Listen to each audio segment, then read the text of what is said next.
In this video, we'll go over clues that suggest a timeline of the Las Vegas shooting from Paddock's point of view.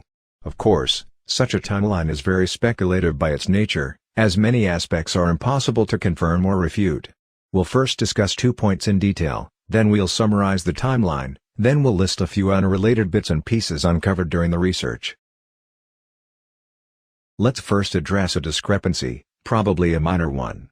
Previously, we discussed the 22 muffled shots in the cabbie video that are absent from other recordings. Now it sounds like it's coming from farther away. As one viewer observed, it can be Paddock's firing at maintenance man Schuck, who has entered the hallway. It's possible, but there's a disagreement between the cabbie recording and Schuck's account of the events. In the recording, we hear a burst of gunfire directed outside, then a 40 seconds gap, then the 22 muffled shots, presumably fired inside. What Schuck is describing is different: gunfire directed outside, followed by almost instant gunfire down the hallway. Listen. I was about a third of the way down the hallway and I started to hear shots go off. They were not in the hallway yet, and as soon as they stopped, I saw Jesus and he popped out and he yelled at me to take cover. And as soon as I started to go to a door to my left, the rounds started coming down the hallway. Again. And I started to hear shooting. Right. And it was, I believe, outside. It wasn't in the hallway yet.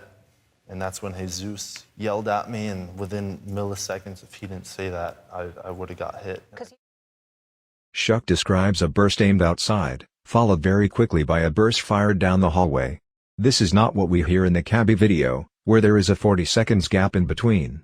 The two narratives can be true if we merge them into one, which is how this event will be described in the timeline later on. It's commonly believed that Paddock had broken out both windows beforehand, but it appears that he broke out one window while the shooting was going on. We know that Paddock set up his shooting gallery in suite number 32-135. There was no real reason for him to switch rooms, as the view of the festival grounds and fuel tanks were similar from both suites. The clue that one window may have been broken during the shooting comes from the people at the bus stop, who described seeing falling glass before they started recording. You could literally see glass falling out of the windows in Mandalay Bay. This, by itself, doesn't tell us if it happened during the shooting or before. To figure it out, let's focus on where they were when the shooting started. They say they were at the fountains, and cops told them to seek cover, which is when they ran to the bus stop. We were literally just sitting right at the fountains. We saw police everywhere. And they asked us to take cover. There's only one set of fountains close by, at the big pedestrian entrance to Mandalay Bay. You can't literally sit on the fountains, as they are fenced off. What these people most likely mean is that they were on the bridge over the fountain pool. This would agree with cops arriving at the intersection and telling them to seek cover. It would be hard for cops to see them if they were under or behind the gate, rather than on the bridge, close to the street. Why does it matter? For a simple reason. From the bridge, you can't see the building. The gate hides it completely. This means that they heard gunfire first, and only saw falling glass later. This is confirmed by the way they tell the story. When people recount incidents of this kind, they start with the first unusual thing they noticed. If the falling glass had come first, they'd start their account by mentioning the glass. When they tell the story, they start with gunfire. We were literally just sitting right at the fountains, and then we heard shots and we just thought it was fireworks. Again. Well, we were laying on the fountains and we thought it was fireworks. So where was the falling glass? They don't say exactly, but they do say, on this side. You could literally see glass falling out of the windows in Mandalay Bay. On this side. This suggests suite 32-134. Given the hotel silhouette from their vantage point, had the glass been falling from the other suite, they'd probably say, from the end of the hotel, or something like that. The question now is, at what time was the eastern window broken? We can determine this by a very careful examination of the video, frame by frame. Because the glass covering the hotel is very reflective, and the curtains aren't, we can look for a slight dip in brightness in the reflections where the broken window would be. In most frames, the glare of the reflections hides the details. But on one frame, when light falls on the building just right, we see a slight dip in brightness, whose shape matches exactly the outline of the broken window, at the precise location of the 32-124 suite. This could be an optical artifact, but the agreement in shape and location seems like more than just coincidence. If it's not an artifact, this would mean that the eastern window was broken about 4 minutes into the shooting. But why would Paddock need to break the window in 32-134? A possible answer is in the bus stop video.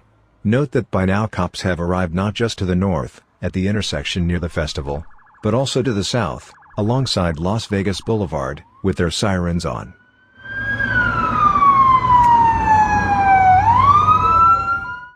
Paddock's problem was that he couldn't see that part of the boulevard from his northern window, because of the building's angle. This is why Paddock would need to switch to 32-134 to assess the situation to the south, and find out if cops were beginning to enter the building.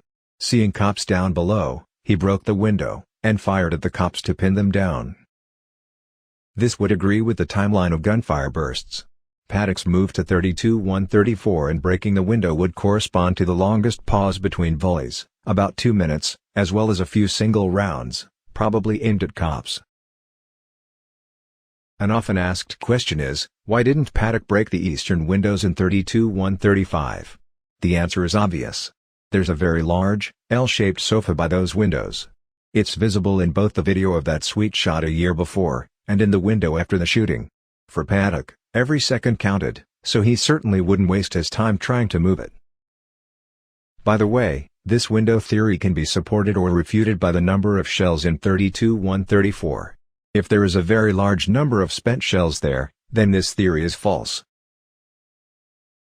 Here's the speculative timeline from Paddock's point of view. First, a caveat. The research hints at a more elaborate plan, for which Paddock needed about 30 to 40 more minutes. The death toll of that plan may have been higher. We won't discuss the details, because we don't want to give bad guys any ideas. Secondly, the key to understanding Paddock's actions during the shooting is his controlling mindset. He wants to commit the massacre, then a suicide. He doesn't want to be taken alive or shot by cops. This is why he wants to monitor his surroundings, especially the cops, to know exactly when to stop shooting and prepare for suicide. We'll start the timeline just before the shooting. Paddock is in the middle of his preparations, drilling holes in the walls, possibly for more cameras looking out. He needs about 30 to 40 minutes to follow his full plan. It may include reinforcing the door to the suite and setting up window cameras. Security guard Campos comes up the stairs and sees that the interior door is locked. He goes back down the stairs and returns from the end of the hallway. He checks the locked door and sees that it's been fastened with a bracket. He calls for maintenance and walks back down the hallway.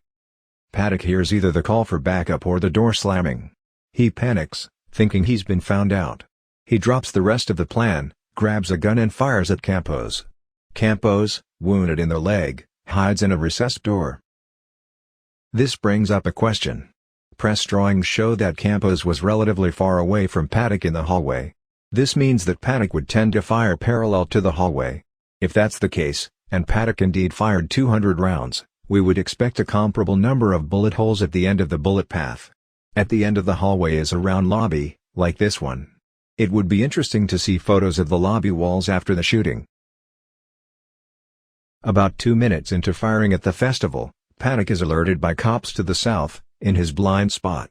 Since he wants to know exactly how much time he has left before cops get to him, he rushes into suite 32-134. He breaks the window and fires at the cops below, to pin them down. He then returns to 32-135 and goes back to firing at the festival. About 4 minutes after Paddock had started firing at the festival, Schuck arrives in the hallway and hears gunfire aimed outside. Paddock sees him on camera. He rushes to the door and fires at Schuck. Warned by Campos, Schuck dodges the bullets. Since Paddock is now deeper in the room, these rounds are not picked up by the cabbie's phone. Paddock monitors the situation, then backs up towards the window. From there, he fires a few parting bursts into the hallway, to pin Campos and Schuck down. Since these rounds are closer to the window, they're picked up by the cabbie's phone. A short time later, Campos and Schuck escape from the hallway. 10 minutes into the shooting, two things happen. 1. Paddock's shoulder becomes sore. 2. The festival crowd has dispersed, leaving only the dead and wounded, as seen in this rooftop video. Spraying the area randomly, as Paddock has been doing, becomes pointless. Paddock decides it's time for step 2, the suicide. There are 2 final shots in the bus stop video. We don't know if they're the suicide shots, they seem quite loud for a handgun fired inside. If they are the suicide shots, it's interesting that falling glass is seen again during the first one. They asked us to take cover, and so we ran. There's glass falling from Mandalay Bay. It's possible that Paddock, who wants to be in control, first test fires his handgun through the window, to make sure it works. Campos was first considered a hero, because it was thought he disrupted Paddock a few minutes into the shooting. Then the official timeline changed. Campos was then said to have encountered Paddock less than a minute before the shooting, though he's still credited with saving Schuck. If the more elaborate plan theory is true, then Campos indeed is a hero, although an accidental one. On one hand he forced Paddock's hand and made him act. On the other hand, Campos foiled Paddock's potentially more deadly plan.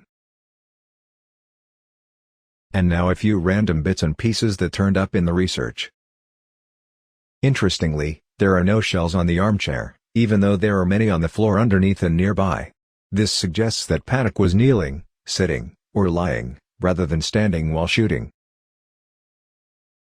Ticket prices for the 3-day festival were as follows: general admission $210, VIP tickets $359, dedicated lounge and bar $599. There's no data for 2017, but in 2015 Las Vegas locals were only 5% of the audience. There are recordings of the shooting from the Mandalay Bay Hotel, Tropicana, and Excalibur, but virtually none from Luxor, which actually is the closest hotel to the festival grounds. Perhaps the angled windows in Luxor make filming harder. In previous videos, we mentioned urban gunshot detection systems. This is how their microphones look like in a city.